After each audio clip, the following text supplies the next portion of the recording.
Alex usually comes up with some sort of funny anecdote in the week. All right, so two Jawas going to. You've done that one again.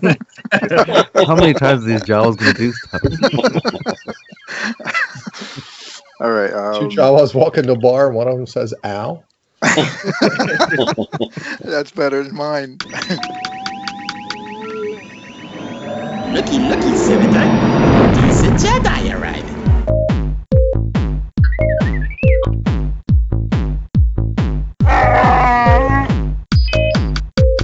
I will sign no treaty, Senator.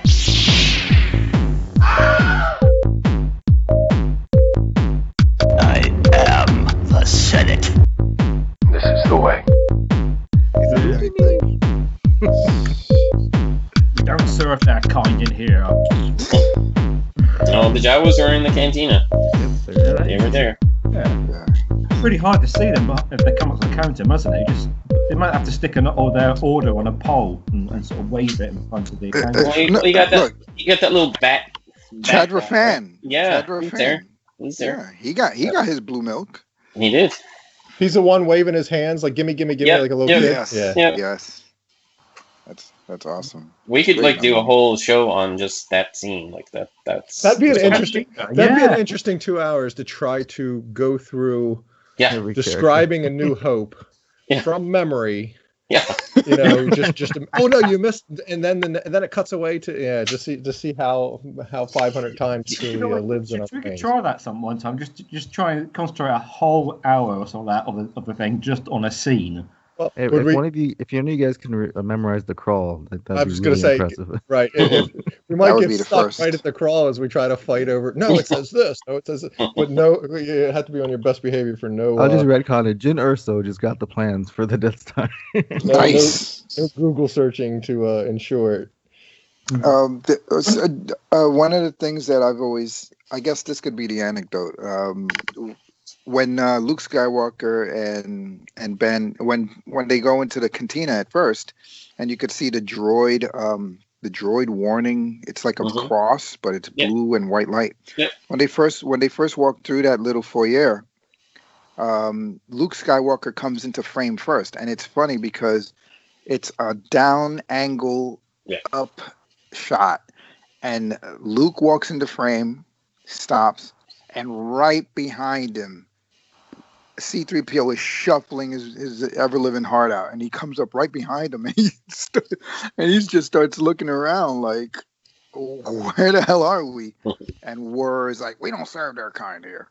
And so he gets thrown out, the droids get thrown out, and C-3PO is basically like, I've been thrown out of better places than this, and he just walks out. But the way Anthony Daniels kind of shuffles, like in a hurry, he shuffles up behind Luke. And I don't know if they meant for it to appear this way, but it's just the funniest thing in the world because his arms are cocked out and his head only can move a certain way. So it's a down angle. He shuffles in and then he kind of shuffles out.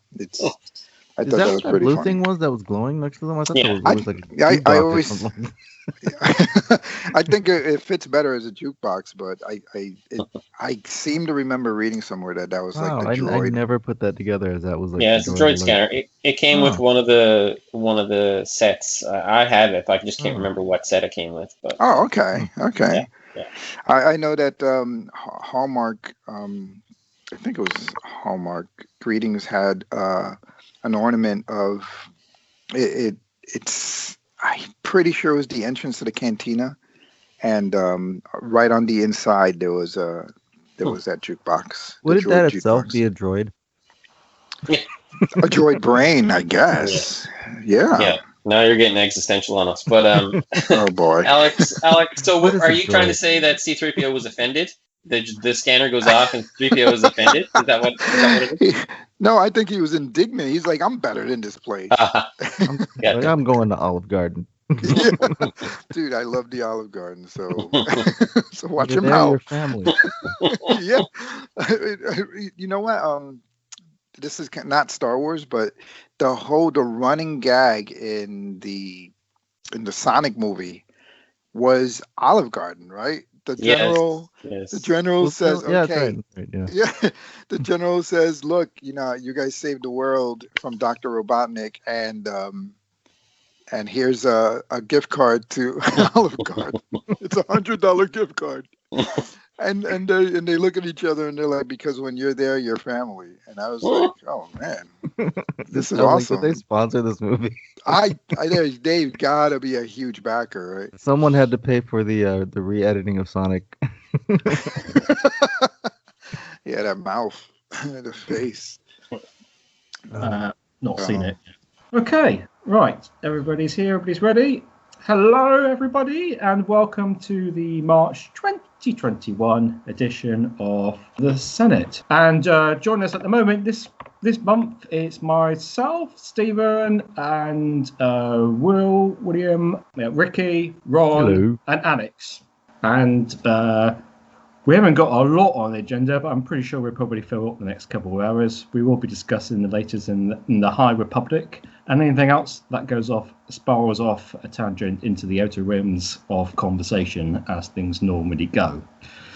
But as normal, we will start off with a round the table look at what we've all been up to in the world of Star Wars since a month ago in the last Senate and see what we've been up to. So I will start with who appears in my list first, and that this month is Will. Hey guys. Glad to be here once again this month. Star Wars viewing has been late, but I've been doing a lot of reading of the comic books, specifically the High Republic stuff. And I've really found that the Marvel title is really strong, and truthfully the other one is really good as well. The Marvel one is 3 issues in, and the IDW one is 2 issues in. Outside of that, some Star Wars Insiders have come in, number 200. I haven't gotten to the short story in that one yet for the High Republic, which is part 2 of that original story. And what else? One of my friends actually dropped off. We're unfortunately in lockdown again here in Newfoundland, in Canada. But one of my good friends, he dropped off the Din Djarin and Child Black Series set. So that's just hitting here in Canada. I don't know. I think you guys might have had it already in the US, but we're just getting that. So my buddy dropped that off to me on Friday. So that was a good pick me up for that day. Other than that, I think that's about it for since last month. Like I said, just doing more reading than anything than any viewing lately. Okie dokie. Very good. That's good stuff. Ricky. Hello. All right. Since last month, okay, we are still doing our marathon. We did finish Clone Wars, and I did that thing where you could watch the last season with Revenge of the Sith, which was kind of fun, going back and forth, pausing one, going to the other. So now Ahsoka is in Revenge of the Sith if you watch it that way. So that was pretty cool. So we got through that, and now we watched Solo, and we're now into season 2 of Rebels, which, man, I forgot how much I liked that show. Like, Rebels was a really good show. I don't think it really gets enough credit that it did, but yeah, we're watching again. My daughter was like super young when it came out, and we were watching them, as they aired. So like it's like she's watching them for the first time. I think the only episode she really remembers is when the stuff with Kanan when he dies and gets blind and stuff like that. Because I think she just liked watching those afterwards. But yeah, that's been pretty cool. And then also reading Into the Dark still. And then yeah, I picked up the rest of the comics recently. A couple weeks ago, I picked up issue 1 of the Marvel. I haven't read the Adventures one, the IDW. But yeah, I read all 3. I read the other 2 last night that I picked up yesterday. But yeah, that story's pretty good. I like those. But yeah, that's about it. And then I picked up some figures. I finally picked up a Queen Amidala 3 3/4 inch that they had released on the Phantom Menace card back. It was one of those retro looking ones. And then I picked up K2 because I didn't have K2SO yet. Which is, yeah, it was when Rogue One came out, all I could find were Jins and Cassian. So picking up the K2 was fun. So that kind of completes my 3 3/4 inch collection almost for Rogue One. I just need a Saw Gerrera now. But yeah, that's pretty much been it. Just watching pretty much every day, watching something Star Wars. If it's not Rebels, it's some other stuff that we find online. But yeah, it's been pretty fun. So pretty much been it. Okie dokie. Right. Who's in next in my list? Ron.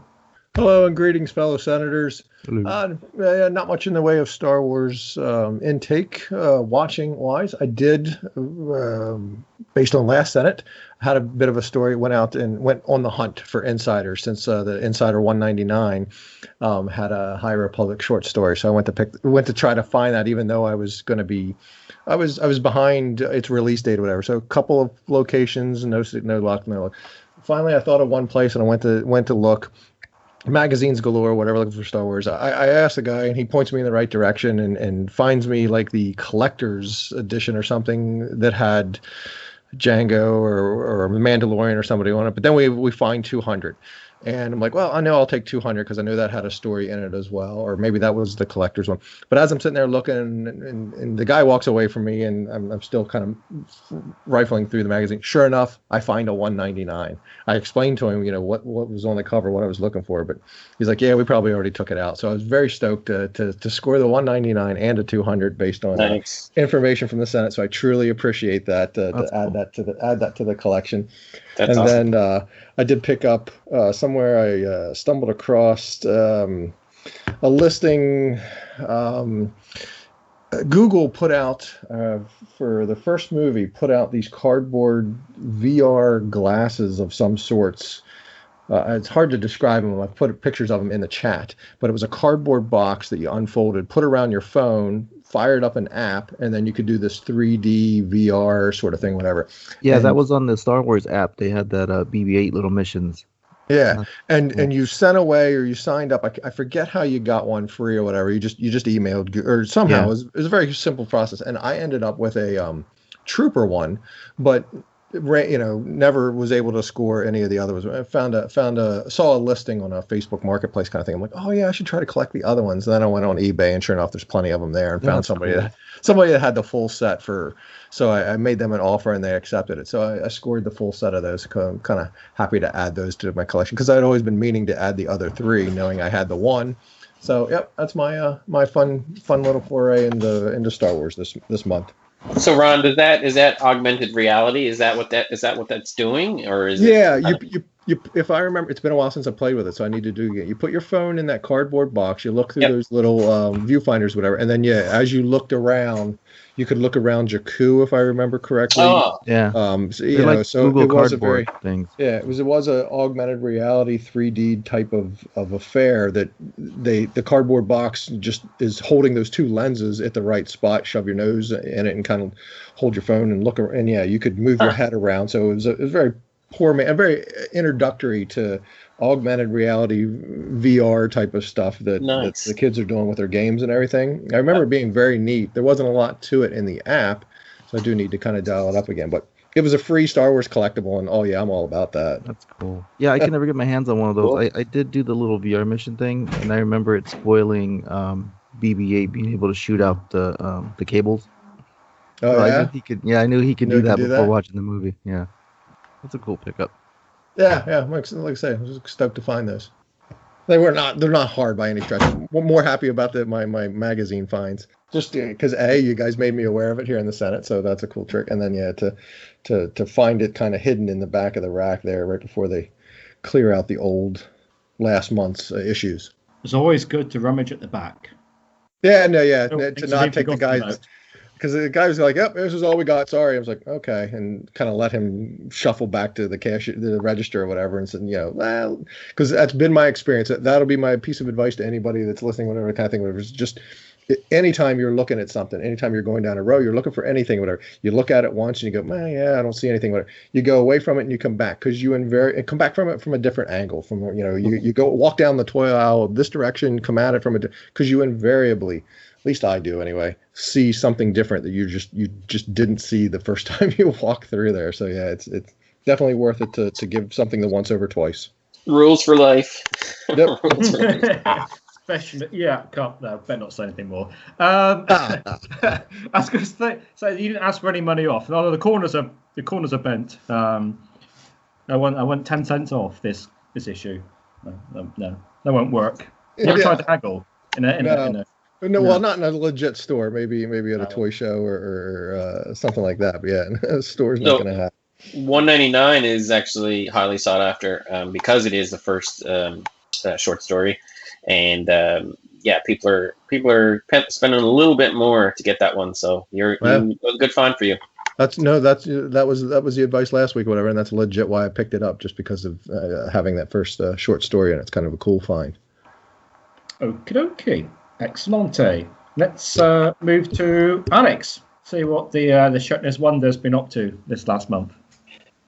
I'm sick and tired of this shutdown. That's for sure. But the thing that's been consuming a lot of my time is Ron's. I don't want to be scolded by Ron, so I'm working on the U-wing. So that's the thing that's taken up a lot of my time. So it's gotten to the point where I'm gonna say 90% done. And as usual, things are always harder than you expect them to be when you start. So let me see. I think I'm able to show some. I'm going to turn on the camera, but I'm going to put on my pants first. Oh man! No, I'm just gonna. I was kidding about that, but I'll just post pictures. Basically, the U-wing has been taking up a lot of my time, and what about the trench? Did you finish your trench run thing? I gotta. That's what I've discovered is I can't multitask, so I'm gonna focus on this one thing first, and I'm gonna pick up the trench where I left it off. I mean, Ron just has one cell barge to build, so. Yeah, but you know what? I think Ron would put it together and then like kind of leave it alone. I'm a constant tinker, you know. To be fair, Luke could have either in that trench run, so or it is never finished. He needed help. He needed help from Han, so he couldn't do two things. That's right. Yeah. Art is never finished. It's abandoned. So I guess I'm gonna have to learn, put that in my head. But I'm gonna post a couple of pictures in the chat, Ricky, so you can, cool. That thing looked really cool the last time you did some more stuff to it. Thank you. So that's been my Star Wars experience. Very good. Excellent. Well, that leaves me, and as I hinted to before, this is the unprecedented last month for me. I have purchased three things to do with Star Wars in the last month. It never happened your before. Your shelf's going to be full. Well, my virtual shelf. Thankfully, my physical shelf is not at risk of falling over through the weight of all the stuff I've purchased. Virtually, I have purchased the two IDW, the High Republic digital copies through Comixology. Via the UK site, via a VPN trick, and lets you buy them. So that's very nice, and I have read them. So I haven't just purchased them and left them in my thing. I have read them.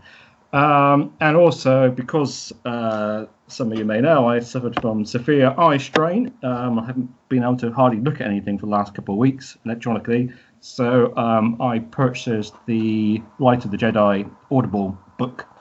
And I've been listening to that. So about latest update, I'm on...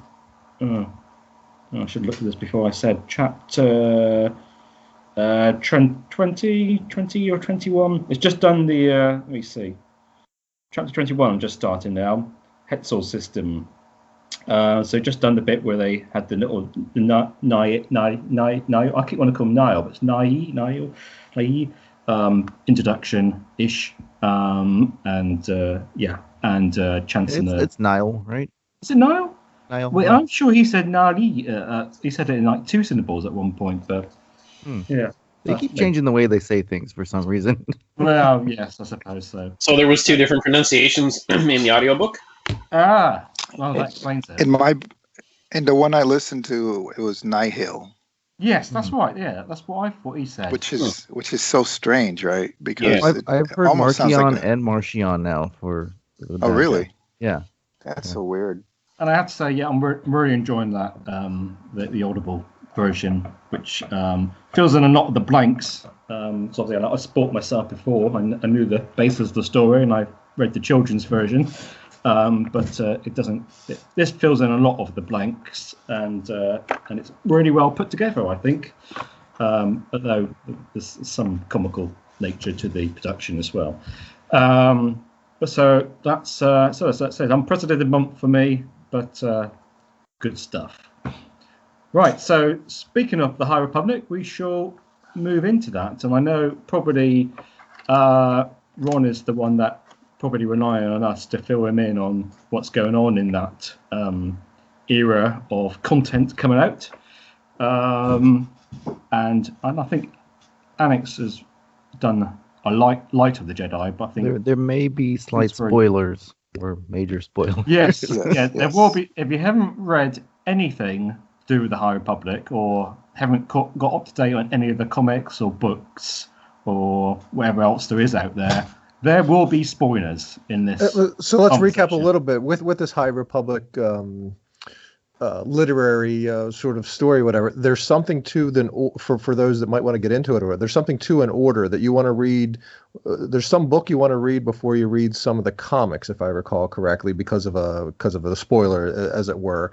But yeah, fill me the uninitiated. So I'll speak for that fan. Will could probably fill in on the order. Yeah. It's a book and then a couple of comics and then a couple of books, or then comics. So then they generally say read by release, order of release, right? Okay. However, there is an exception to that, and in the first issue of the Marvel comic, they make reference to a character death, and that character died in the Light of the Jedi. Mm-hmm. So if you were to read, and I don't have the exact order in front of me here, but Light of the Jedi would start with the novel first. Well, actually, sorry, I make my own exception here. Read the short story in the Insider, 199, and then read Light of the Jedi, and then get into the comics. Ricky's read Test of Courage. Test of Courage. Vernesta Rowe, who shows up in the comic. I think her book takes place before the comic, right. As does Into the Dark, I think too, because they're traveling to somewhere which I won't say, but same thing for. So there's a couple of books. There is out already, right? Yeah. Okay.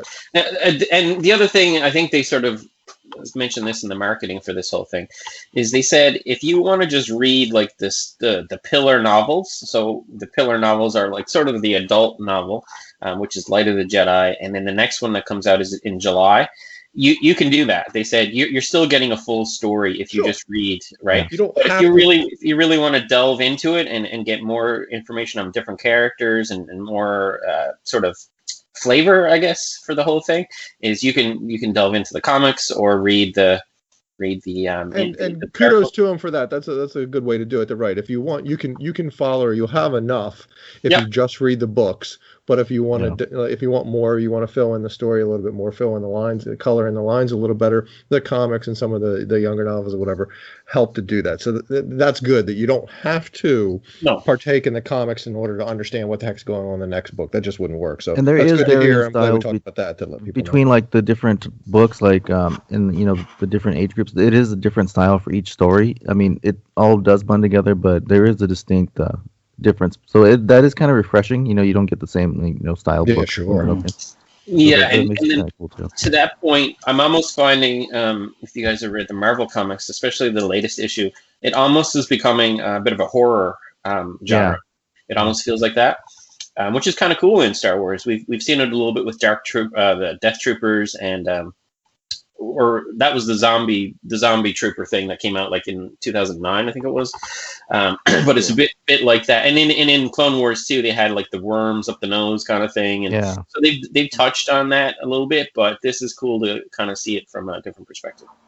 So out there in the wild at the moment, we've got, the ultimate source for knowledge is obviously Light of the Jedi novel. That is the thing that. Well, you could ignore it, I suppose, and go straight to everything else. But that is the starter for everything. Yeah. That's the meat and potatoes of it all. That is the meat on the plate. Yes. And then you've got the IDW and the Marvel comics going along, two different strands of story at the same time. I still, because I'm reading them out of order, I get confused which stories happen in which series at the moment. And then, of course, you've got the more junior novels, which was that Test of Courage one that Ricky's read, and I forget, Chris, is Into the Dark a junior one as well? It's a YA. It's a teen novel. So teen one, right? Yeah, I don't know anything about that one at the moment. So I haven't spoiled myself on all the latest Marvel because I'm having to read them a month behind because I get them from a source of somebody else who already pays, and it'd be a bit stupid for me to pay for it twice. So I have to wait another month to see that. But with the IDW stuff, I can read them as I read that the second issue as soon as it came out, so that's pretty good going. So is the IDW, is that one just like a recap of the story? No. Or is it its own storyline? No, it's its own thing, but wrapped around the events. The timelines. Yeah, the timelines are something to get your head around a bit. Yeah. Because even the different series, people are going to Starlight Beacon and then coming from Starlight Beacon, and the ceremony's happened, the ceremony's not happened, and all that kind of stuff. So you've got to get your head around all that. Yeah, some people have been Starlight Beacon, some people haven't been Starlight Beacon. Yeah, because in Test of Courage, that whole story takes place. The beacon's not open yet. They're trying to get there for the opening ceremony. So I was kind of reading that at the same time as Light of the Jedi, and in Light of the Jedi, they're, it seems like they came from Starlight Beacon at the beginning of the book. So yeah, that was kind of confusing. I was trying to figure out what the timeline was, but it seems like everything does seem to be skipping back and forth between that event. Which is all right. And the opening. Unless they have to, unless they're going to release everything, one comic issue this week, next novel next week, and that kind of, unless they're going to do that, there's no way they could keep everything completely chronological as it comes out. I'm curious, when do you guys think that the timeline will be completed? I mean, are they going to stretch this out to be several novels over several years, or do you think they're just going to compress the timeline until the Leslie Headland book movie comes out? That's kind of what I feel the trajectory is here, right? I feel like they're going to do this. They've said it. They've said that they're going to do this over 3 phases, and it seems like 1 year phase kind of thing. Okay. But to me, it almost feels natural to hook up or have as your marker to hit as that Leslie Headland thing. And I think I've read somewhere that it's going to take place. The end of this is going to hit 50 years before Phantom Menace. So wow, that's close. Yeah, that's pretty close. So the birth of Palpatine. Yeah. Yeah. Well, I haven't got to that bit in Rise of the Jedi yet, but I noticed that one of the upcoming chapters takes place on Naboo, and I wonder if there's any kind of tie-in there or any hint of his, why Naboo? Yeah, of all places, why Naboo? Yes. And Naboo. I gotta go back and look at. Yeah, that's not ringing a bell with me right now, but there was a character, and I never asked anybody about this. There was a character that kind of seemed like the Plagueis character. He was a Mun, and he was in the I think he was like some kind of bureaucrat or within the Republic itself. Did you guys pick up on that? It kind of felt like the guy that kept like the negative guy. Yes, right? he was in the ear of the prime minister or whatever her name, whatever she was. Dina So. Yes. So yeah. So did you guys pick up? Do you think that is Plagueis? Oh wow, I didn't even think of that. There's definitely something up with that guy, because at one point even the Master at Arms was looking at him like, "What are you talking about?" I haven't got to that bit yet, so I can't. Oh, sorry. No, but that's fine. That's fine. They all die, Stephen. You kind of want to, pretty much. They so. did. I mean, you do kind of wonder. Is it going to be another? Is it going to be another inside job, so to speak? I mean, if you talk about Palpatine was playing the long game, I mean, is Plagueis playing an even longer game, or does he have to be involved at all with politics? The Santekas are super sus. There's something up with them, man. There's something up with them. Yet, Stephen? Sorry, I haven't got to them yet. No. I know they're in there. I know they're in there. I know they're siding with denial. and helping them out with the hyperspaces and that kind of stuff. So yeah, I know that side of things, but They're in yeah, denial. they're in denial. Nice. Yeah. Well, I'm still left wondering. A lot of me is wondering when I'm reading it and reading the comments. I'm always wondering, trying to choose which Jedi it is that's going to become the problematic one. If you know what I mean. Who's going to be the Anakin Skywalker come Kylo Ren out of them all? And I'm tossing between. At the moment in this very early days, Skier or what's she called, Ama Chris. Because really, if she goes bad, I mean, that's, to say the words, that's a real beep for Jedi. Given the way that she communications, shall we say, around, and that could really kick off. Because she seems like, I mean, of all the Jedi, they've all got their own different ways of interacting with the Force and the things that they do. Yeah. She seems to be like the only one in that kind of, she's basically your Obi-Wan or your Vodafone, your EE. She's your, she is a big communications network, isn't she? To a sense, between all Jedi, and if she went bad for any reason or that kind of stuff, because at the moment she's complete opposite. You wouldn't think there's anything. You wouldn't think she would swear if somebody stepped on her feet. Yeah. So I think her boyfriend might be a problem. The guy who the Jedi. Yeah. Well, don't spoil it for Steve. I know of that. Yeah, I do know of that. No. I don't know it all in. I'm joking. I'm joking about the boyfriend part, but childhood friends. If the last issue I just read, the number 3 of the Marvel one, like they kind of go into the Jedi darkness kind of stuff. So all right. There's a he reason. Just seems he just seems like a Dooku, like a friend of mine would always say that Anakin Skywalker was in the right because in order to learn about something, like in its entirety, to fully be versed in any subject. I got more of a Qui-Gon vibe from that guy, though. Yeah, reading the book. Oh, well, my friend was saying that, just knowledge is neutral. So this guy, you know what? You're right. He's more of a Qui-Gon. He's not more of a dark side, or tempted by the dark side guy.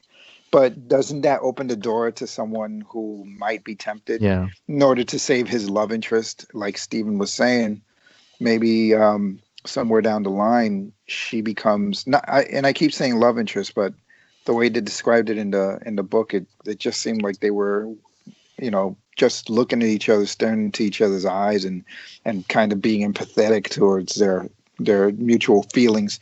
But they also hinted that something went on in their early days.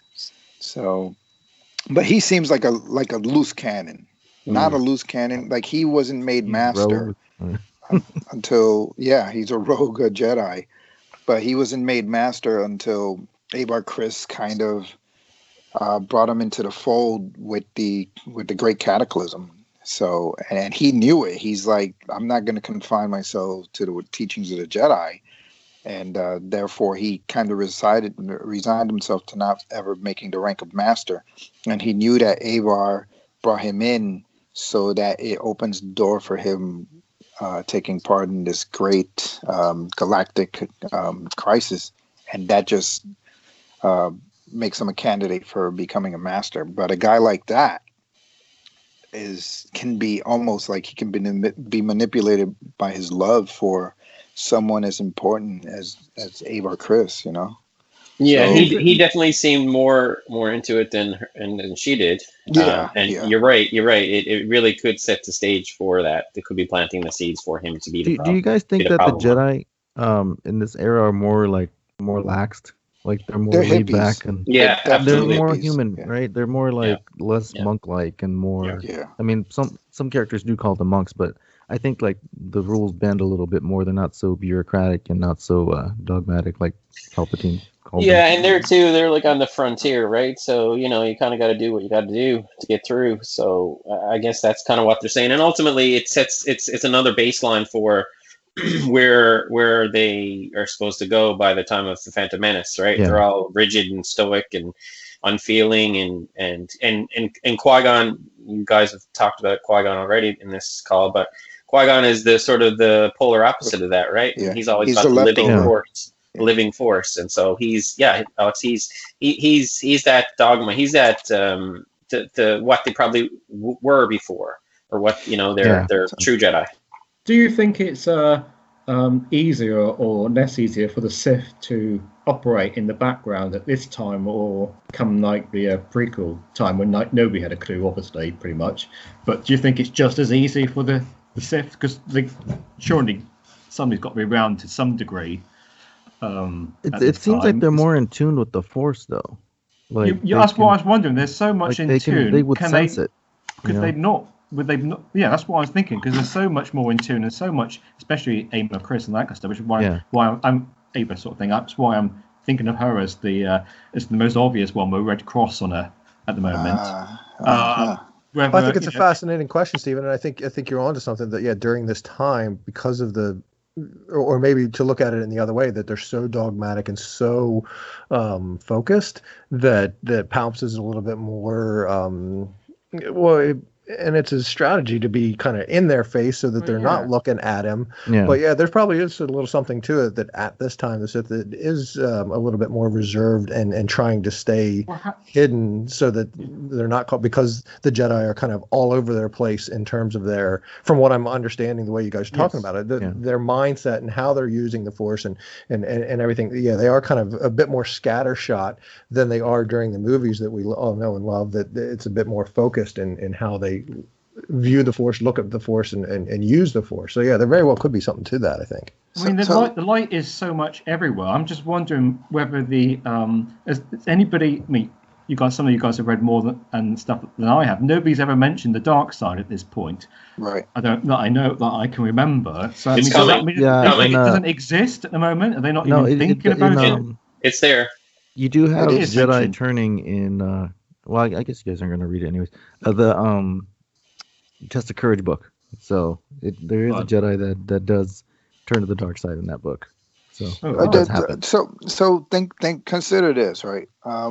You have Jedi right now in this in the High Republic era, who are in tune with the living Force more, the cosmic Force. Like they're when Luke was saying to Rey, reach out with your feelings, and she felt the porgs and flowers growing and death and life. Death. Okay, the balance of death and life, and just how chaos. it doesn't belong to anyone, right? So right now that seems to be the philosophy. It's loosely organized into Jedis and Jedi masters and Padawans in order to pass on this gift that is learning of the Force and trying to help the galaxy keep balance and such. They're basically tools to the Force, right? So what's going to happen, and it kind of makes sense that something's going to happen where the Jedi of the Phantom Menace era have to be like, enough of this. You guys are way too loosey-goosey, and we're going to have to become more rigid, and so we're going to have to we're going to have to crack down. In the Into the Dark book, I mean, I think they did this on one of the character intros too. Like they can be a way seeker, I think that's what it's called. So basically you can take some sort of sabbatical from the order and just go off and do your own thing for like a couple years and find yourself, and then come back when you're ready. Which I can't see Mace Windu letting anybody do that in the right. In the prequel. No, to Alex's point, to me this era definitely speaks of getting out on the edge of things and getting your hands dirty. Whereas in the Phantom Menace era, the prequel era, it's very much centralized. They're kind of withdrawn, literally and figuratively, right? Like they're withdrawn within themselves. They're focused on their principles and their tenets, and that's what they want to do. But and like I said, in this era, they're very much about the living Force and interacting with other everyone, beings, right? Yeah. So what's the inciting incident? Well, that's the thing. That's what we have, presumably 3 years or more to find that out. Yeah, and, and Wow. those character bio things that they put out, they keep showing the light of the Jedi beacon like illuminating the galaxy, and then it turns red. So Oh, you know, wow. Yeah, I I'm don't think I've wondering if it's noticed got that. to be. I mean, obviously, it's pretty obvious that the Starlight beacon is going to be destroyed. I mean, I'm not sure that's not any spoiler thing Yeah. here. We're all pretty much expecting that to be obliterated at some Yeah. point. But I've just got a feeling it's got to be. There's got to be more than just that. Would that be enough? I mean, there's got to be things coming at them from multiple avenues. You know, in the political stream, the beacon being destroyed, the Jedi Order being like they're trying to emerge into manipulated or seduced. There's got to be more than just just blowing up the Starlight Beacon. We'll probably set things back, but I mean that in itself wouldn't be enough to push them into the prequel mode. It would have to be a direct attack, not by the Nihil, because as I understand it, the Nihil blew up that ship by mistake.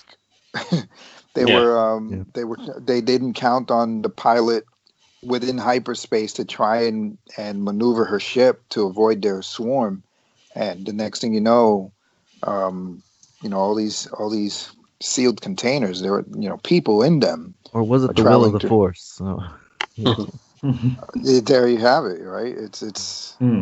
But look, I mean, somebody like Palpatine can be like, okay, this is my opening. This is an opportunity that I can take to focus the Jedi direction in another into another corner of life in the galaxy.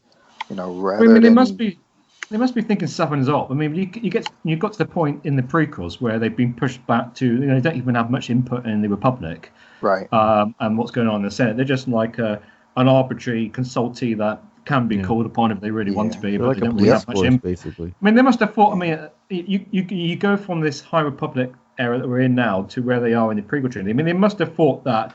Hang on a minute, this can't all be coincidence. There must be some dark side stuff kicking off here before they got to that stage, and yet they don't really seem to raise, an eyebrow to the dark side. Well, until there has to be something that makes them put their full faith and trust into the Chancellor's office, because that's basically what happens with the prequels. They're basically working for the Chancellor in the prequels. Even the first guy, the one that gets voted out.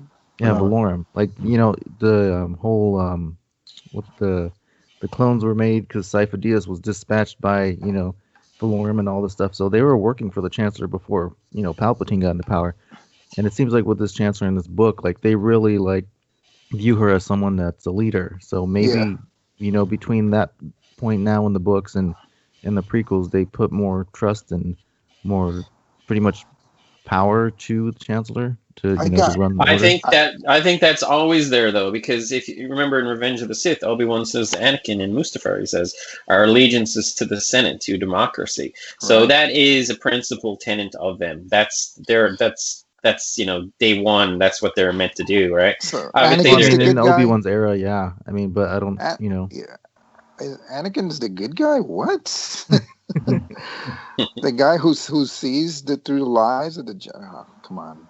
I don't know, dude. It's my friend loves Anakin Skywalker, and he's like, well, they shouldn't have lied to him. And I was like, what did they lie about? And he says that they should have taught him both sides of the Force, the light and the dark, and let him choose. Trust him enough to make the right decision. And I said, but you might open the door to something that it's like hiding some a text from your wife that doesn't need to be hidden. It's just your friend saying we're going out for drinks later, and you're like the cover up of the crime or of the transgression has almost always more fallback than the actual transgression. So Anakin is like, you guys are holding me back. And they're like, no, we just know that you're vulnerable. So we're not going to let you learn about, is it possible to learn this from the... And then you got a guy whispering in his ear. So Well, they didn't even want to train him in the first place, which is kind of fear, you know. And yes, and you know, you have to remember that Obi-Wan calls him a pathetic life form. Yeah. You know, you internalize a lot of that stuff, man. You know, this guy was the hero of the Republic. Anakin put his cybernetic hand with all its feelings and everything into that force field to pull out some stone that was remember in the Gendy Tartakovsky, he couldn't put his biological hand through that force field to grab this gem that was transforming the natives into workhorses, but he used his cybernetic hand. This guy is a true hero, Anakin. And then when we grant you a seat on the council, but you will not get the, he's like, what more do I have to do? Yeah. So that's my friend's point of view. My point of view is, yeah, you know what, Anakin, look, you're a baller. You do baller things, but you still got to play by the rules, brother. I think Anakin would have gotten trained in the High Republic era, like right away. Oh yeah, right away. That doesn't seem to be, like Rick, I think it was Ricky, like you said, the dogma. But maybe that dogma came from something that happens, and they're like, okay, enough of this loosey goosey stuff. You guys need to focus. Has it been established in this High Republic era? Do they train people? You know, do they not worry so much about finding them young and training them, like we see in the movies, or did they just? Or has it been addressed? Has it been addressed? Let me ask it that way then. Has it been addressed specifically? It potentially could happen in the IDW one, couldn't it? Because they found a Force user on that planet. What I'm taking from what you read, it doesn't seem like it. They'll take anybody if they have Force powers when they're 15, 22. It feels like they'll take them in. It doesn't seem like they have like a system for it. You know, like didn't they have like a thing in Clone Wars where if somebody found a Force sensitive child, they would dispatch people to go find them and all this and that. You know. Yeah, that's what we're led to believe in the movie era of things. That they sort of try to find the kids early and get them before they're not corrupted, but corrupted in terms of living life and enjoying life and finding out, wait, I have this power and I can use it to, do dark side things. Right. It's control the chaos. Yeah, to get ahead of it, so to speak. And it might be something that's learned in the High Republic, because as people, that dark side becomes a thing as Force users are trained and see other Force users, whatever, and then they start using it for dark side things. They lose balance, as I always say about how the balance works, whatever, and start using it for the wrong purposes. The Jedi Council, the Jedi look at it as we've got to get ahead of this, train them early, train them before they even understand any of that sort of stuff, and keep them on the good side of things. Keep them balanced. I think that has always been the intent of the Jedi, just to, you have a flame that's burning, you won't want it to burn out of control. So, like Ray said, something's awakened inside me. I don't know what it is. And Luke is like, look, that's what you're talking about is the Force. And she's like, what's the Force? And he's like, I'm not going to tell you about that. See ya. So balance would be like they're more like, because I feel like they're kind of like cowboys. All the Jedi that are in this era, you got one that swears. You have one that doesn't want to leave the temple. He just wants to do his own thing. You have the other one that does leave the temple and they kind of do their own journey. But like, is that like a good balance? Like they're really powerful, but they're more relaxed and they're more like, hey, what's going on? They're kind of out of balance in the prequels because they're more like, okay, we're sticking to this. They're more stringent with the rules, kind of thing. So I there probably is something that does happen, and they buckle down. But yeah, I think they're more wild, I guess, in this era. Yeah, well, it seems to be. I mean, we've got thousands of them potentially to find out more about. But I mean, do we think it's? I mean, have they decided? Did they decide that the Nile would have a lot of red, shall we say, in their ships and stuff, and the hyperspace turn into red and kind of stuff? Did they choose the kind of red because we already established that as the bad, or didn't they chose that because that is dark side material, or if it's not dark side material, why didn't just go for another random color just to throw us completely off the course, like green or something like that? I mean, their choice of red, is it just because it was making it simple for us that, you know, red must be bad, must be the baddie, must be the baddies? Could be a red herring. Yes. Yeah. Dad joke. Yeah, no. I just think they're just making it as simple. They just think, oh, bad guys got to have a bit of red in them. I mean, it's still early days, isn't it? So we don't know. Could be slight foreshadow, but I mean, that the Sith are essentially pulling the strings. But I keep going back to the Phantom Menace, and Ki Mundi says, you know, the Sith have been extinct for a millennia. So, you know, the Sith are. Yeah, potentially they could be the ones pulling the strings here, but they're not going to have any large presence. They're going to be behind closed doors, kind of behind the shadows, kind of thing. Is this around the era where Plagueis is teaching is putting his word out to Sidious, to his assistant? I mean, no, like this is 200 years before the Phantom Menace, so I got a feeling if it's anything, it could be someone teaching Plagueis. That's what I could kind of. Okay, yeah. I don't know how long lived these characters are. At one point, I heard that Sheev was 600 years old. So, but we don't know who Plagueis was, a human or. Yeah, Plagueis was a mutant in the book, I thought, right? So we don't necessarily know their lifespan, but yeah, there could be something to. I'll subscribe to the theory of, in not having read this High Republic, but perhaps that not taught. Plagueis not taught, but somebody that falls to the dark side, somebody that sees the dark, and so starts searching Sith artifacts, you know, goes down that path and sort of resurrects the Sith because something happens, and you know, that could potentially be the story anyway. You know, something happens that just sets him off and puts him off down and disagrees with the Jedi path or whatever, and becomes Sith in that sense, and brings in the apprentice or whatever. Because like you said, the Sith have been extinct now, as far as the Jedi are concerned, and as far as they know, the Sith have been extinct for a long time. Blah blah. You know, they could be. Well, that's what I was going to say. This could be a whole Battlestar Galactica thing, not to go off on a completely different franchise, but I mean, the Cylons and stuff were discovered long before they turned up, and what they were up to was just never passed on to everybody to know. So there could well be, you know, the Sith. Not to say the Sith could not be discovered within the High Republic, but whoever discovers them is either dead or joins the dark side, and so thus the Jedi don't know about that. So let me ask that as fans: are we going to be okay? You know, are we going to be okay with the Sith era not being, you know, the Sith not existing for some period of time, like we've thought all the time? Well, that's.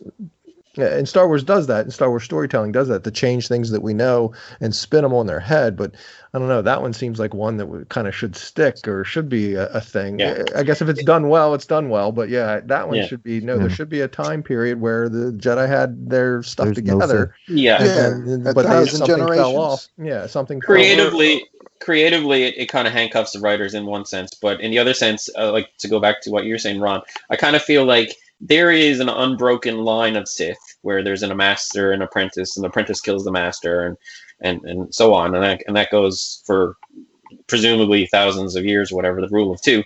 But there can also be, like Ricky said in that other book, Test of Courage, there is a Jedi that goes to the dark side. So I think there's room for both of those things to exist. I think you'll see that, and I mean, we've already alluded to it.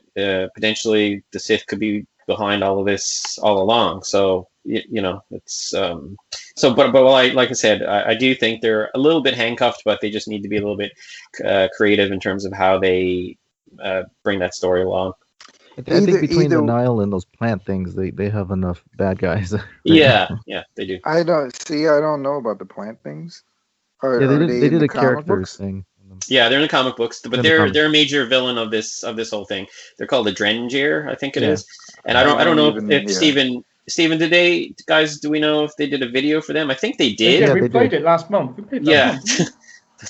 My memory. Or did we? Actually, we may not have, because I'm going to play the videos. Actually, it was released 3 weeks ago, so we couldn't have. Yeah, okay. I do not. By the way, if anybody wants to listen to last month's Senate, they're on YouTube. Should we do the videos? Yeah. Yeah, the Dren. So we got you know what? three. So we got the Drengar, otherwise known as the trees. Skier. Evil trees. The trees, yeah. Marchian Row and Burayagi, and of course the other person, which might well confuse things. Leave Buryaga for the last because I have some audio clips Cool. of that. Yeah. No, I'm not. We're just gonna do the whole rest of the podcast in Sherrook. Yeah. That is pure nerd stuff. But I have the audiobook version of your Barry, you know. Barry. Yeah. That's his basic name. Barry Yaga. Burayagi, otherwise known as Barry to you and me. We should work that out for every Jedi character there is. We should come up with a common name for them. A nickname, yeah. Yeah, just Barry. Somebody for Aim or Chris? It could be just Chris. Chrissy. Ava? Chrissy. Oh, Chris. Yeah, nice. Yeah, I'm sure she. Good luck with Yoda. Yogurt. I keep calling Marky on roll Marky Mark, so. That sounds about right, yeah. And here we go. The Drengar. He's a friend of Boba Fett's, right?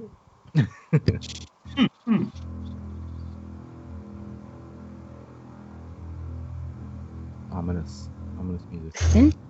Like creatures, the Drengir have a strong connection to the dark side of the Force, thriving off chaos and imbalance.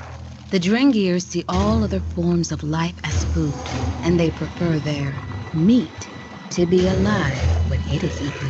For some time, these evil creatures lay dormant on an abandoned space station until they were unwittingly released by a group of Jedi that found themselves marooned there. As the beasts arise from slumber, they return to their warlike ways and look to satisfy their voracious hunger. With the Jedi spending more time aboard the station, they begin to experience wicked visions and feel a sense of impending doom linked to the Drengir.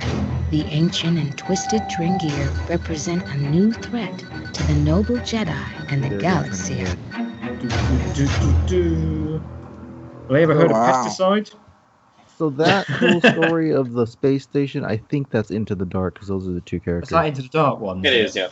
Wow. Because that Jedi, the female one, the white markings, she's the Wayfinder. She's the one that got to do her little journey, soul searching journey, and then she's on that. They're on the vessel at the point I'm at when I'm reading it, but.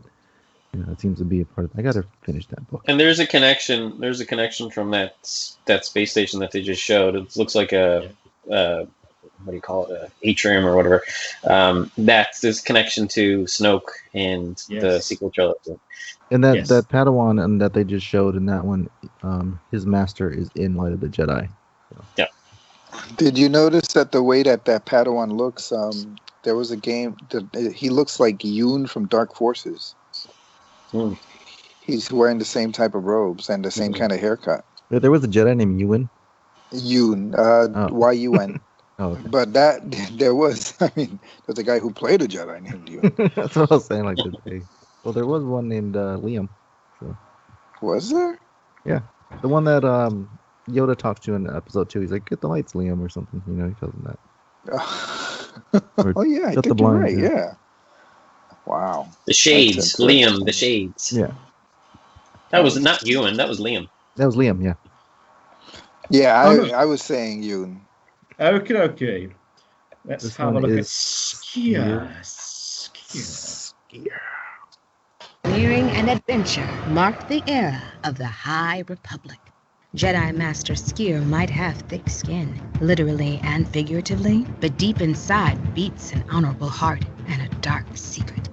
A reptilian Trandoshan, Skier has a natural ability to regenerate limbs in the event that they're severed, an ability he might have to use sooner than later. As the Grand Starlight Beacon is set to launch, Skier is assigned to the outpost as Jedi Master Avar Chris's steward. But their time together is cut short after the Great Disaster, a hyperspace catastrophe that threatens the lives of billions. In the aftermath of the catastrophe, the Force guides the two Jedi on diverging paths. The Jedi's altruism during the High Republic exemplifies their principle as an order to be the guardians of peace and justice in the galaxy. But where there is good, an evil is bound to rise.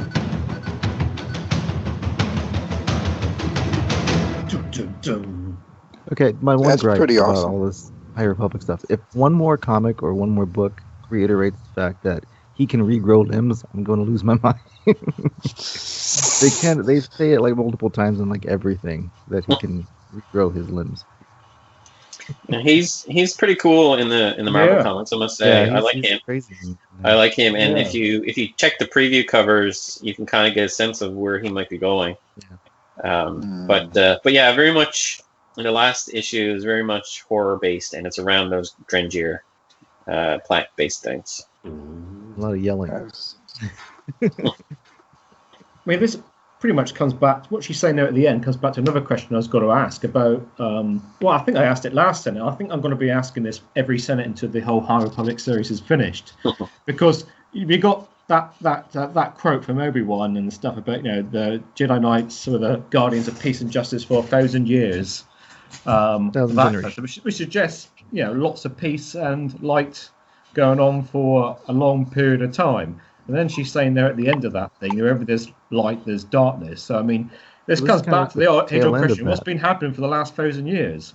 I guess they've been helping and not expanding. Like, now that they're expanding, it's like their downfall, I guess. Steven's got a good point, because before for 1,000 generations, peace and justice to the galaxy, before the dark times, before the Empire, before the dark times. So there can't be another. I mean, there can be, but Obi-Wan was a liar, we've though. lived on for all these years or whatever, and that's not even really from a certain point of view. To some extent, right. There can't be a massive big bad. There needs to be a bunch of bunch of little big bads that the Jedi dispatch and take care of. But there can't be a massive big bad. Goes against that. He says 1,000 generations. You're right. And 1,000 generations is not 1,000 years, is it? They say generation is what, 50 to 70 years, isn't it? We got like 3 generations maybe until Phantom Menace. From this point, maybe. Depending how long people live. I mean, how do you define a generation in Star Wars when people live like 800 years? Yeah, it's gonna be interesting to see how they dovetail into. I mean, right now there could be. It's got to be an inside job, right? I'm not expecting. It's always an inside job, isn't it? And everything. It's gotta be. I'm not expecting too much to tie into TPM yet. I mean, I think they still got a lot of breathing room where they can just do stories. The 50 years, yeah. But it's gotta be like Stephen was speculating, an errant Jedi who's disappointed. And they go to some planet and all of a sudden they start learning the ways of the dark side and. If it is Avar, that'll be a big. That'll be terrible. Yeah. That'll be terrible for the galaxy. I mean, who can bring them down and really shut them back up into their insular ways? And at the moment, she's the only one I can see that has the capability to really stop them. Not just stop the Republic's grand aims of spreading light and all that kind of stuff, but also, I mean, it's got to be. You've got to have an attack. You're going to have an attack. It doesn't have to be physical. It could be, mental or structural or something. Is there a canon list of like the Lost, whatever was it, the Lost 30 or what was it? The Lost 20. Lost 20. Yeah. Is there a canon list now, or is that just vague? I don't know. I don't think so. Not yet. But this may be where Ava, Chris, and her boyfriend. Yeah, probably. Ava, Chris, and her boyfriend are probably. They create the situation for the no attachments or whatever. Maybe, wow.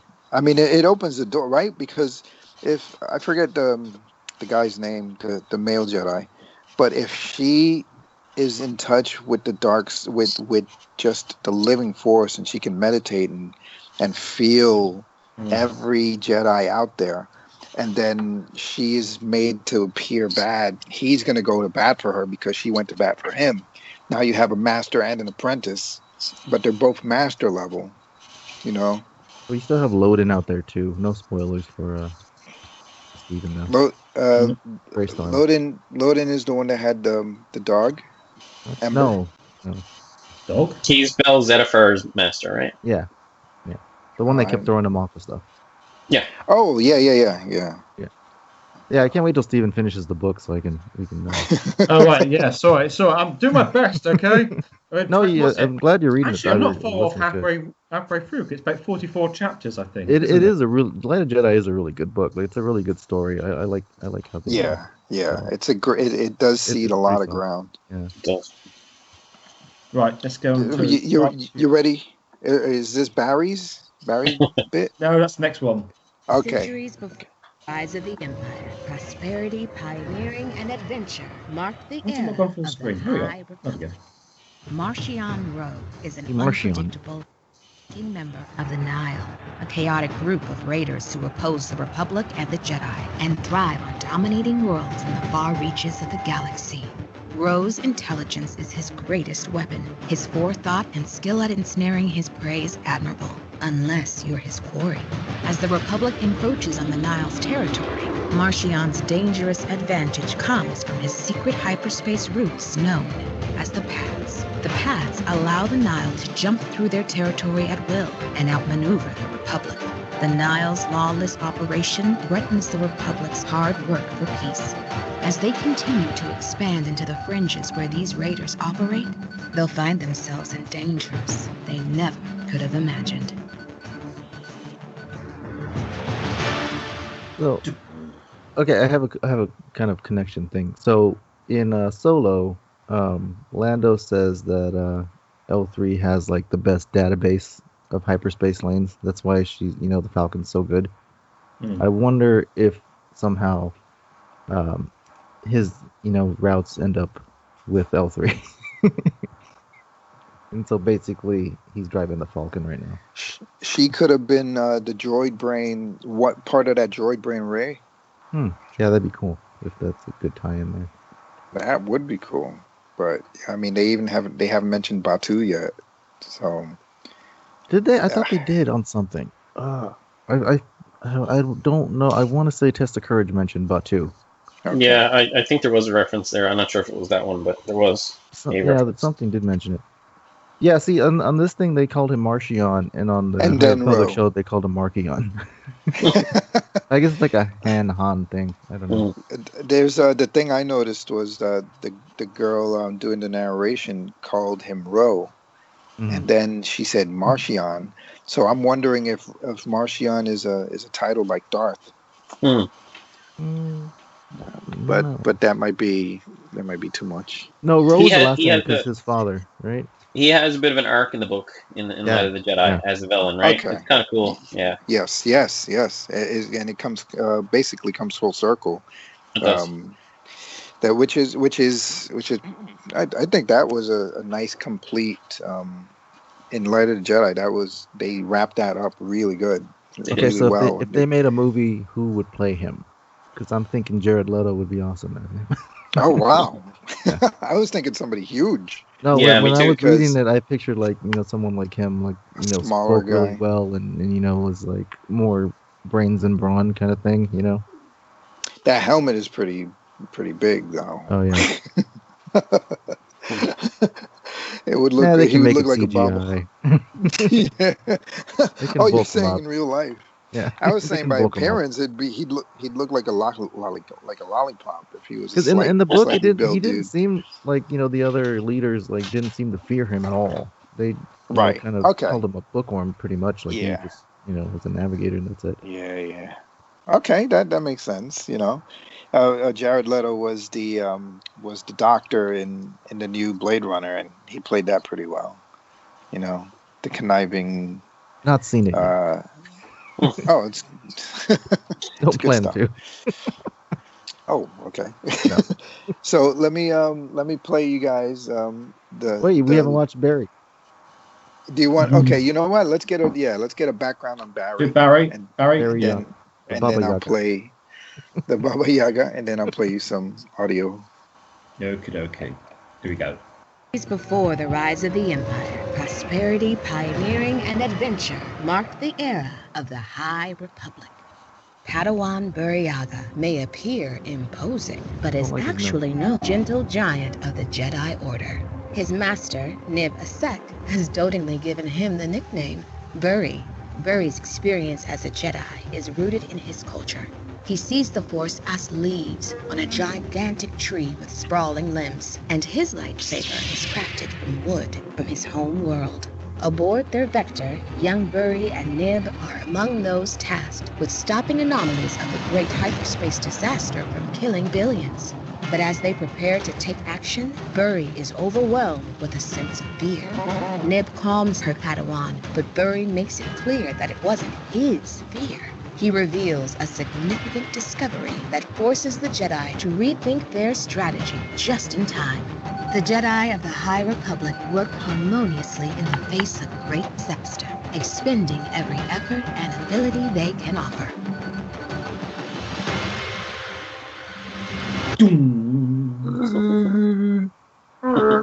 They've done a good job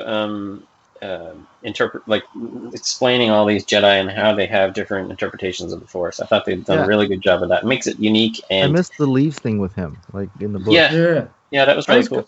He's got a long hilt there as well, hasn't he? And he looks super nice. He's a nice guy. You'd like to go and have a cup of coffee with him, wouldn't you? I just wish he'd close his legs.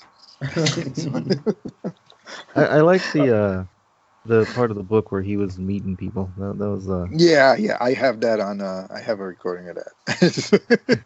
when he's talking to the boy. Yeah. No, So, he's a cool one. So. Yeah, I kept saying Barry. I didn't realize that his name is Buri. I like the name Barry. I like Barry better. Yeah. Barry long hair. His name is Buriaga Manilow. There is a slight off tangent. There was a Formula 1 racing driver called Rubens Barrichello. And my mum always misheard it because they always say the surname, obviously, when they're racing. There we go, there's Barrichello. And mum always thought it was Barry Cano. Barry being the first name and Cano being the surname. So you go, is that guy Barry racing this week? It's like, Barry who? Nice. Well, I knew somebody that thought Al Pacino was his full name. Al Pacino, like his last name. That guy, Al Pacino, that Al Pacino guy. Al Pacino what's Jones. His first name? John Al Pacino. So look, this voice, the voice actor who read Light of Jedi does all the voices. Yes, Mark Thompson. He did all the voices. And he did he did all the voices, and they're all great. I just try to think. Imagine remembering though what voice you've given to. That's weird. That is one hell of a. I want to think that they. I would ask them to record all the clips for that character all in one shot, so that you don't have to do the vocal gymnastics. But so the way his narration style is very theatrical, I guess, because it sounds like the old time intro. He's like, and this time radio drama. He doesn't just when it's not the characters. He doesn't just read the stuff as it is. Once upon a time. He's really bad. He goes, once upon a time. Exactly. And I've seen not of the reviews. People just didn't like. Not people didn't like that, but the majority did. They were saying that it was too sort of top. Yeah. Well, it's not sarcastic, but just a bit over the top, just a bit pantomime-ish. I don't want to say it was over the top, but it was very dramatic. But this is an audio. I love it. This is I loved it too. It felt like somebody was telling me a story, reading me a story, which technically. And all the background sound effects. And the background sound Mark effects. Thompson is tucking you in at night and reading you a story. Yeah, tell me a bedtime story, Palpatine. He did the TFA one too, right? Oh, I don't know. Because he did Ray, and it was weird. He did not the From ones, I noticed. So this is him doing Buriaga, and this is just that scene that was just described in the clip that you played. Hold on 1 second. 4 billion people. It was time. Teami tightened her grip on the triggers. A squeal from the comm system, loud and insistent. A scream, or a yell. Forceful, almost panicked. It startled Teami. And if she were not a Jedi Knight, she might have inadvertently fired her weapons. But she was indeed a Jedi Knight, and did not fire. It took Teami a moment to understand what she was hearing. Not a scream, but words in Shriwook. Buryaga saying something she could not understand. Loud, insistent, desperate. His emotions strong again through the Force. That same mixture of fear edging on panic. Buryaga, I'm sorry. I don't understand Shriwook. Are you all right? We're running out of... Yeah, I have a nice smile on my face during that whole section as well. As I said to you guys in the text, I said, I'm not sure it's grammatically accurate. Shriwook. It's like he's duct tape over his mouth and he's in the back of a trunk of... hell yeah. No, the holiday special when they just destroyed his tauntaun. It doesn't matter in this book, but I imagine there's some people going, that's not even any of the language. Yeah. That wasn't, I mean, can you imagine being in your ship and then all of a sudden you have that going on in the background? Oh my Shut God. up with you. Yeah, what are you on about? I'm just imagining the sound engineer listening to this guy do that for like hours on end. Can you imagine that? Yeah, but it to me, I got the impression that Mark Thompson was just kind of squeezing the hell out of his own throat and just You think that was him, or did they use him? Yeah. It has to be him, right? Yeah, It gotta be. Yeah. Okay, so here's the there's a meeting where after the Great Cataclysm is solved, they do a meet and greet with some of the people they rescued and Republic luminaries and other Jedi. So if you want to hear what Buryaga sounds as a human, hold on to your socks. Is this part of the book that took place on Naboo then? Oh, I don't know. I thought it was on the Beacon. Oh, okay, maybe. Yeah. There might have been two moments, but this is the first one I remember. Hold on one second. Steven, were you guys able to hear that all right? Yeah. A little bit of a spoiler for me, but yeah, it's okay. Well, it's they're not gonna talk about details. It's just I listen to this voice. Go for it. I'm uncomfortable with this, Master. Buryaga said. We were just doing our job. He spoke in Shriwook, and as far as he knew, the only person within a parsec who could understand him was his master, the Jedi Knight Nib Hasik, standing at his side. I'm uncomfortable with this, Master. Why do I have to go do this, man? If I only had a brain. Come on. Sounds like a dog. I just thought of it. I just know who he sounds like in the movie Up when they do the translation on the dog. Oh, yes. Yeah. That's how he sounds like. Yeah, squirrel. I've just met you and I love you. Yes. It's got to be difficult, hasn't it? I mean, especially you've got so many different characters. I mean, I wonder if he could have done it anywhere. I haven't got to that bit yet, obviously. Can you do a half Wookiee kind of? I don't like. You can't really do it, can you? You can't do human. that. Yeah, and speak. human. Right, human language in a Shriwook tongue. It's gotta be a killer, dude. That's gotta wreck your throat. I would have went for the obvious and just gave him like a voice like Beast on X-Men. Oh yeah. Just be like, by the way, Master, I'd like to inform you about the. Just go the exact opposite. I have three other recordings. There's one of. Is this all taking the mick out of Barry? No. Look, I'm not British. We need to balance this up a little bit. We can't just keep taking Mark. All the Buryaga fans are going to be phoning in, Alex. They're going to be canceled. Hashtag all right, so Barry. Yeah. Save the Wookiee, save the world. So, so this is the music. Which took me weeks to understand was rack is rock, but it's rack punk music. So here's by Green Day. Yeah. I don't think I've got to this yet, have I? There's Oh, He's you know gonna what? spoil the whole book for Yeah, That's all right. maybe this does contain some Yeah, that I don't know. Yeah, because that's the part where I know it's part. yeah, where he talks to somebody. Yeah. You know what? No, I think No, go for it. I don't Go for know. I don't think it'll spoil. I think it's just dialogue, and listen to the So choice.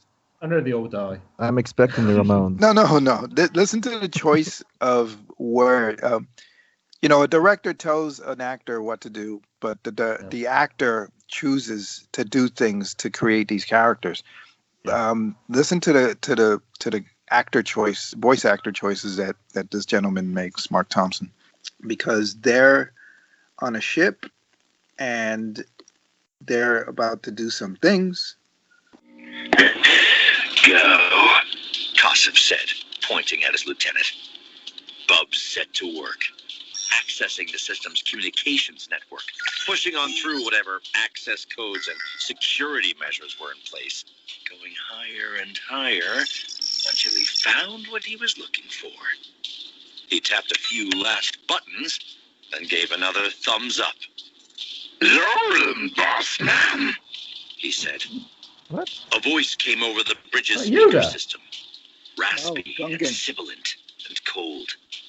The voice of someone powerful who wasn't used to things happening that she hadn't ordered. "Who is this? This is a restricted call network," said Neural Veen, current planetary governor of Iriadu.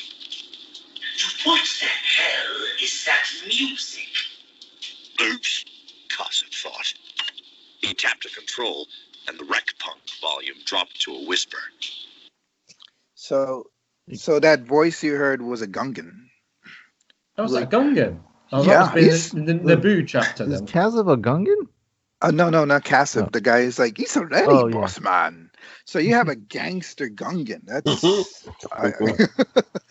But could you guys hear the music, the rack music? It sounded like royalty free rock and roll since. And here's one last thing. I want you guys. Nah, you know what? I'm not even gonna play that one. This is something else. I don't know what this is. It says recording, so hold on. But again, Hetzal would be over well before they could arrive. But ships were sent anyway. Mostly medical aid vessels, in the hope they might be able to offer treatment to injured citizens of Hetzal.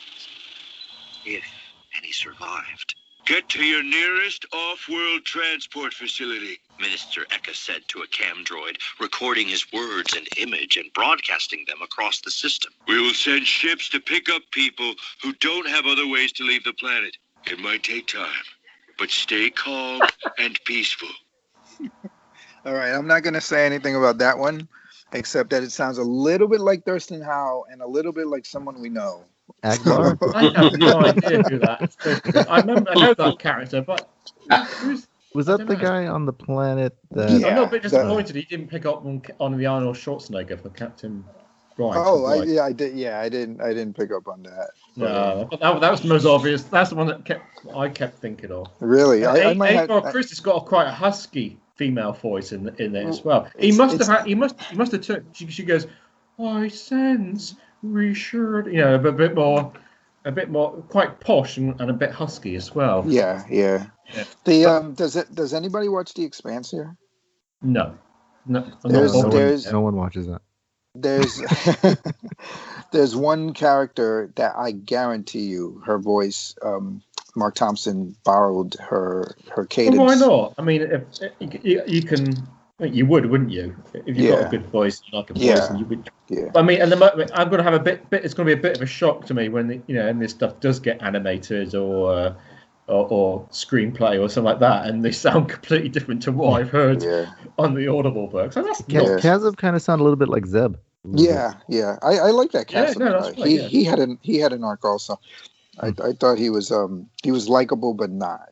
He's one of those guys. All those bad guys were pretty good. Like 3 or 4 of them. He must have got that Mark Thompson. He must have got a brief. I mean, he's done Star Wars stuff before, so he's not completely alien to it. All right. On that note, finger to see you guys. But he must have had some sort of briefing. You know, he's not going to make Ava or Chris like, hello there, I'm the Beatles. It's not going to be like that, is it? He must have had some sort of leaning on what they might sound like, what the kind of characters are. None of them had British accents, which is weird, right? Are they saving that for the bad guys? Maybe. Steven, you gotta. What did the bad guys speak? Do they not? Did an Nihil not? See, and then when I'm reading, we were reading the first issue. Me and my daughter last night. We were taking turns doing voices, and I made everybody British. Wow! Wow, that's unbelievable. How dare you? How very dare you? Avar Chris was Doctor Who, basically. Nice. That's like cool. Voices are fun. Voices are. It's one of the reasons why I like reading. I like seeing things in my mind's eye, but at the same time, if I'm sitting in the car, having my lunch, and I put that on, it feels like story time when I was in pre-K. It brings me back to. For me, I think I would have, although it still would have been a good story, I don't think I would have connected to it or immersed myself in it as much as if it didn't have those background sound effects. And his voicing and that kind of stuff. It really has made it into an entertainment kind of, a show, kind of fun, kind of.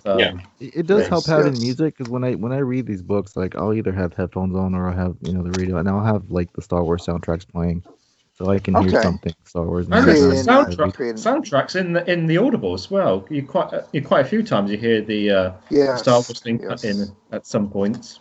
Yeah, the High Republic is very ambitious. I'm never gonna. I can't see myself ever buying any of the comics. And as far as I don't think I need to know anything about the galaxy in detail as it stands past Light of the Jedi. I know the inciting incident. I know all the major players. They're introducing new major players, but I kind of get a sense of what they're trying to do with the state of the galaxy. So my world building is pretty much done. The characters I like, and this is I think this is a great initiative. Let's see what happens, what Leslie Headland does with, what I would really like would be an animated feature. William, you had the links to the YouTube stuff, right? For the new comics, someone did the I put them up a few days ago. 1 and 2, I think, for the Marvel. Yeah, one. I was watching the first one, and I mean, there's some good voice work in that stuff too, and the Kanan one that you sent me too. Yeah. We watched those, and those are pretty cool, and those people do good, did good voice acting and match up all the stuff. So those are actually pretty nice. It's awesome. Alex, if you want to read the comics without buying them, you can just watch those on YouTube. Yeah, it's a really good way to do it. I might, I think I will. Motion comics they're the same as audiobooks for me. Yeah. Yeah, I mean, you can just listen to them, I guess. Yeah. No, I mean, it just in the sense that they're easy to digest. For me, I know that Ron doesn't really. And I hope I'm not misquoting you, Ron, but Ron doesn't really see the extended media as driving the story of Star Wars. And to a certain extent, I agree, because the movies and the major books should be the main focus of any Star Wars world building. And I think we lost Ron like an hour ago.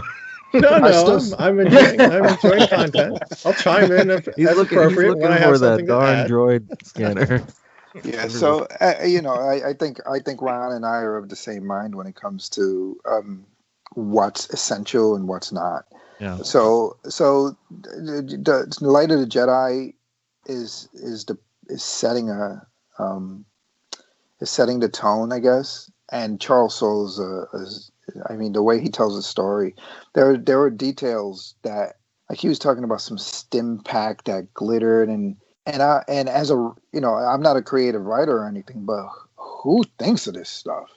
This light turns on, and as he looks at it, who in a normal everyday occurrence thinks to add a detail to something that is so minute that in real life you might miss, but in this imaginary world he leaves it in there. It's, I have an appreciation for his writing, and combined with the audiobook format and Mark Thompson's excellent reading. Yeah, I'm sure once Bad Batch comes out, we'll all start talking about that instead of the books for a little bit. Yeah. There's true. Yeah, so I will chime in on that. There's truly some value to that aspect of, right, this is what we've got for right now. So this is what's and being devoured, and rightly so, because it sounds like it's very, very well done, very well thought out, and it speaks to what he was saying with regards to, well, what's in the books. If they can translate that into movies, then it's okay. But books give a creative so much more room to paint and tools to paint with, because you can use your imagination that don't work in a movie. We've talked about that with like Lord of the Rings and Harry Potter, that the books have to be changed when they're made into movies, and don't want to see it that way. If they can make the movies true to these books, then I'm all for that being a part of the Star Wars storytelling tool and vehicle for it. But once Bad Batch gets in and we start seeing things visually, we'll all jump up. And I don't mean to make light of that because of my proclivity to it, but the visual medium that is Star Wars, we all see the same thing. There's no interpretation. There's no viewing a book one way and somebody else sees that as a different way. So I guess that's narrow focused in my mindset. I think that's the problem that some people have with the audiobooks, right? Because here you have and also storytellers like Clive Barker versus Stephen King writes books that are 1,000 pages long, and every detail is accounted for, including how many feet the bug that's crawling across the corpse has, So the audiobooks kind of remove that mind's eye aspect of it, but I really don't mind. No, and I go back to a story one time. I had a friend, and he said, well, there's only 3 Star Wars movies to me, and that's fine. Like if that's all that you want to get out of Star Wars, that the original trilogy, that's fine. That's totally cool.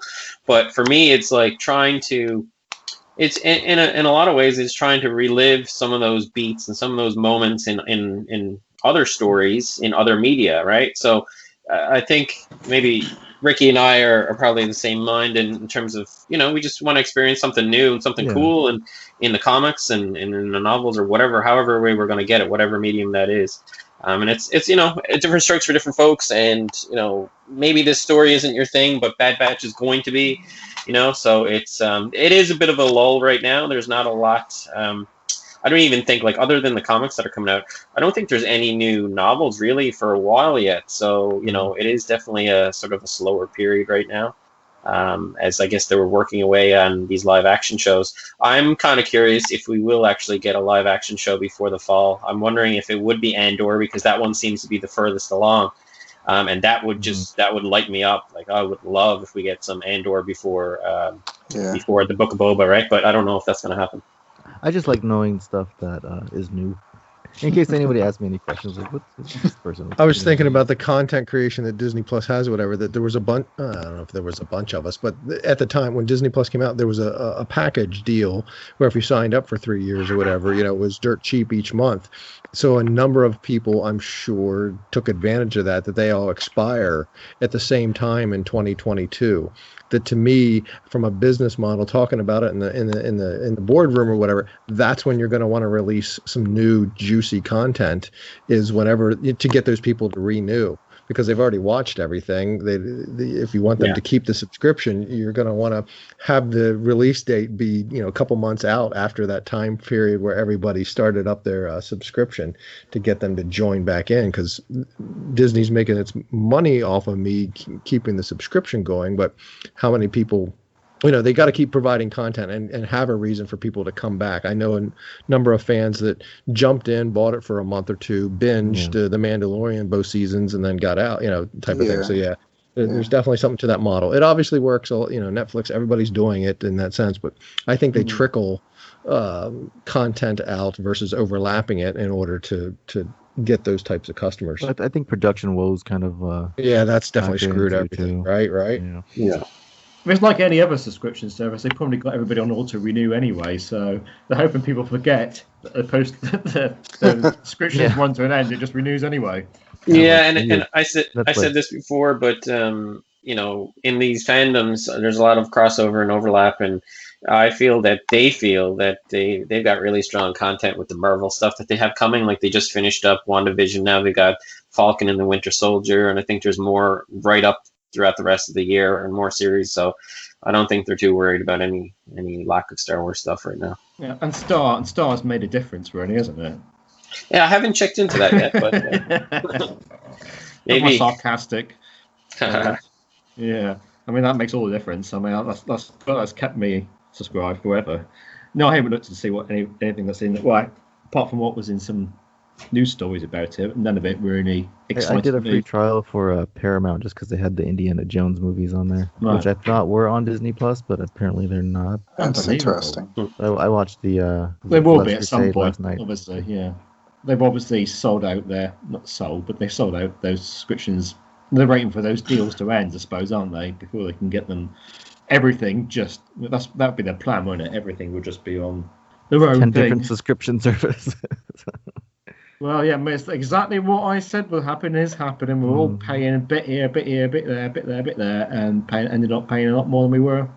And they still say it as in they're doing as a favour. I mean, admittedly, probably they're right to some degree. That probably they couldn't make half of this stuff if they didn't have their own cash revenue coming in. Whether that would make a difference to us, because we've been all right for the last 50 years, pretty much with the existing revenue stream. Who knows? But now instead of paying £20 a month for everything, I've now got to pay £5 a month to one knot, £5 a month to another knot, £5 to another knot, £5 to another, £5 more than I was paying to get everything. Meanwhile, you're buying comics for $4. I know. $3.19 actually. $3.19 British sterling. Not for nothing, but every time you say quid, I think squid.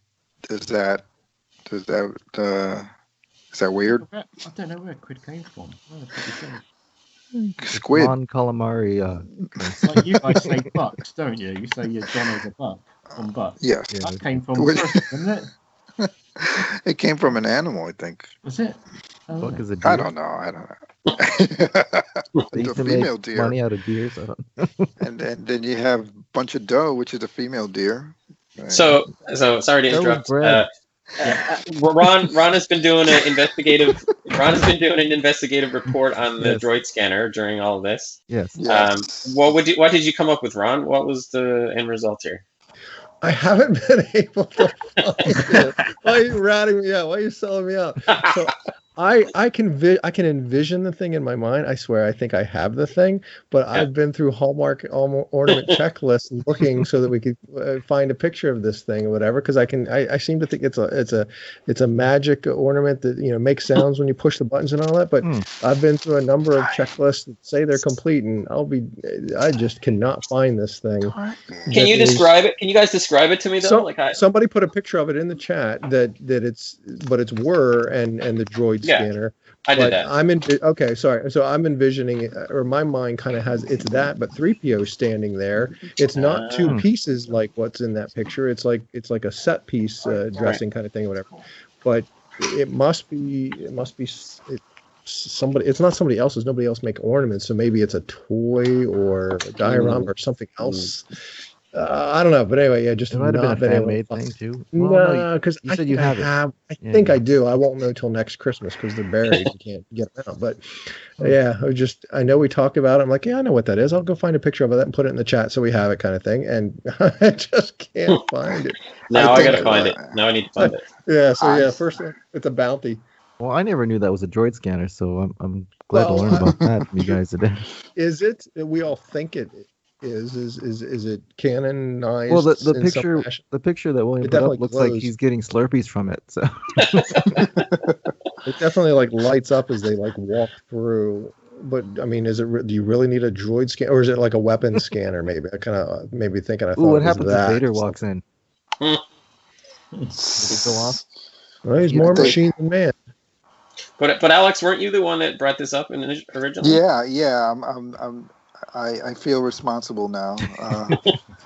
Hold on. Maybe it wasn't Hallmark. It was American the other place. Yeah. No, the other place. Franklin. Maybe it was Franklin. Oh, Man. Kirk. No, no. What's that other thing? I know which ones you're talking about. They do those little diorama sets with like. Yeah. It was having- definitely a diorama, and it lights up. Because they had a cantina one. Oh, yeah, I think that's the one. Yeah. I know what you're talking Hold about on. now. God, what is the name of that company? They have like expensive stuff you buy, like the train. Yeah. You can get Yeah. one every month. And it almost always lights up. Yeah. It wasn't the Franklin Mint. No, it wasn't no. Franklin Mint. It's Bradford Exchange. Bradford Exchange. Yeah, it might be a I Bradford. own nothing of the Bradford Exchange because I don't recognize it one bit. But that's not true. I could very well own something and not realize that I own it because the collection's vast. So, You're but, such yeah, a no, liar. I don't recognize that. I don't recognize that company name at all. This is probably riveting for the two people that Oh are yeah, listening. yeah. I thought this is a great way to close out. No, I bet I you they're found like it. at home, like I have that. Yeah, exactly. They're screaming. They're screaming at their iPods. If Okay, anyone here- does know what we're talking about, then send Here us. it is. Galactic Illuminated College Tatooine Village. Let me see if I can Put a put it in picture the up? chat. Yeah. Yeah, let me see. This will be Rick when you Yeah, I'll when put it you on post it. Yeah. on Hold on Instagram, one too. second. Hold on one second. Trying to paste. How do you paste? Yeah, if anybody listening wants Control to V. see some of the Control stuff that V. we Okay. talk about, the picture-wise, we can. Well, I put in the YouTube video sometimes. Yeah, that's what I figured. We Put it put in on the comments of that and put the pictures in there so that they can follow along. Both Or of from them. the Positively Star Wars Facebook group. We're all in there. Okay, this is the thing. Now this That's Ah, the thing that I have See, seen this before. Yeah. see, I thought there was a bantha, but I guess I'm wrong. And I also imagined that you could see the scanner, but I guess I was So with wrong these, you about that. get one piece at a time. See, right? I can definitely see that scanner and 3PO standing on it. Hmm. Maybe a toy. That's- Maybe that's what it is. A Kenner toy. Hmm. It'll be found. I've got downtime at work. I don't. But it's a quest now for the next month, Nice. Awesome. along with finding my missing Lego piece. Yeah, I went to get that thing, and it just I heard the splash of parts going everywhere on the floor. I was like, oh, what was that? Because it kind of from sounded that sounded Falcon? glass-like, and I was like, oh, what did I just do? And so I looked down, it was a Lego thing. I'm like, oh, I'll pick it. I'll find I it mean, later. that's Whatever. I part could get ready number for the 2542, so you can. Right. Just Just order kidding, it. I don't know the number. But no, what I'm saying is the missing piece of the Falcon is somewhere on the oil around a rug that's in that room, and I looked for it, but obviously didn't find it. I will never find it looking for it purposefully. I will You find just need to walk bottom around of with just my your pair. socks on, Yeah, and you exactly. walk Walk around around with my barefoot. bare feet as I walk to bed one night or whatever. I will find the thing. Is it a crucial piece to the Falcon? Like, is it, or is it just a doodad? It's the mandible. of the Falcon. Oh, jeez. So yeah, it's a small little. You got to see the Ron- picture in the chat. It's a Ron, small if you do part step that's- on it, you have to do the Wilhelm scream. While, Yeah, Ah! do the new scream. I'll do the new scream. what is the new Thanks, scream? Eric. We haven't figured it out yet. Yeah, we I don't know hear. yet. I don't know. I have to investigate on that. Two always- things we haven't identified specifically, repeatable to find it in this movie, at this timestamp of this movie and this timestamp of this movie and this timestamp. We haven't found that yet. And then once we do, to try to figure out what it might be. I think it might be George in some fashion. That Wilhelm scream is just in every movie, in Mhm. everything. Yeah, it's crazy. Yeah, once it's pointed out to you, you Yeah. definitely hear. I hear You it. definitely know. Rebels used it like recognize it. 6 times Right or so away. far. Me watching it. You can always charge Alex with make a 3D making model of that piece if you Of the have Lego to. piece. Yeah. Done in how big is it? I don't know if it's tiny, right? Yeah, no, it's a Lego piece, and you can get the whole thing on the picture. Or when I was looking, because I had to rebuild it, it was in pieces, so I had to figure out how to put it back together. So quick eBay search or whatever, you can buy one for all of like $3. So yeah, Ron, is it like a brown color, or is no, it it's just gray. a photo? Oh, okay. It's just a bad photo of the lighting in this room or whatever. Yeah, I have. Yeah, that no, one. it's Falcon. I'll find the picture of that and post it up. It was a Target exclusive baggie. Yeah. It had little stands, right? I think it had a little stand. And I also think it was available at it's one of the celebrations. I think that's where I ended up scoring it. It was one of the celebrations. I think I must have got mine at Target. I have it sitting up in the Star Wars room right now. And I was trying to use the cardboard app, the VR piece, and it works or whatever. But it needs you to, when you like move your head around and look at this object and put a little dot on it, it wants you to like hit a button to indicate that you're in the right spot to sort of central to sort of calibrate the thing. Well, the new phones, the button's in a different spot or how it's supposed to work, so it was truly designed for phones of the era, if you will. Okay, folks. Well, we're over time.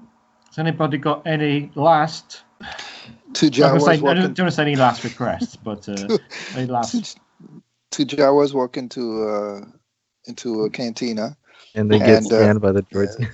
And they get scanned by the droid scanner. Yeah. And one Jawa says, "Hey, who's that bantha? Who's that bantha I saw? Who's that bantha I saw you hanging out with? Saw your wife with?" Oh, forget it. I know, seriously. Oh, it's 1 month to wrap this one figured out. It hasn't aged well. There's a cliffhanger. The cliffhanger. Yeah, there we go. It's a cliffhanger. Yeah, tune in next time. Don't forget to click like and subscribe. I still like a meme. So what are they tuning in to find out the punchline of the joke? Or just you can actually figure out how to tell a joke. Well, hey, watch it. Hey. We have several cliffhangers. Ron got to find the parts of the Falcon. Alex needs to finish the joke, and we need to find out about this Hallmark ornaments, right? Yes. Yep, we have a couple. It's like a J.J. Abrams movie. Tune in. The mystery box. This is a lot of things you got to go find. Yeah, I guarantee you that the answers will not meet up to the expectations. My jokes aren't that good. So. Subversion. Yes. So you can find something for Barry, a Barry joke for next. Oh, okay, yeah. Sure. Yeah. We'll just play that scream. Oh, master. Why do these dingleberries? That sounds like something completely different. Oh, dear. Yeah. Oh, well, here we go again. He turned into Droopy Dog. I'm aging myself. You know what? I'm happy. Look, squirrel. Yeah. Okay, folks, we have reached the end, and so it's all time for us to go off on a separate ways. Yes. Then reconvene. When's it going to be next? Let's see. It's going to be Sunday. Yeah, Sunday. Yeah, thanks, Mom. Oh, is the next one Easter Sunday? Well, I think. Actually, I think it's we might have to push it back or bump it up, one or the other. Yeah. Easter is pretty close to that, isn't it? Yeah. It is. It's that weekend, yeah. Yeah, we'll all be busy hunting Easter eggs in the garden. Yeah, keeping Barry away from our eggs. Well, so if we do it the week after, we can like post pictures of our Star Wars eggs that we colored. So. I haven't seen much Star Wars Easter merch. I usually find a kit every year. Okay. Well, thanks very much, everybody. Thanks for hosting, Stephen. Yep. Cheers, fellas. Everyone stay safe. Everyone stay safe. Take care. Thank you, Stephen. Always a good time. Hey, that's my line.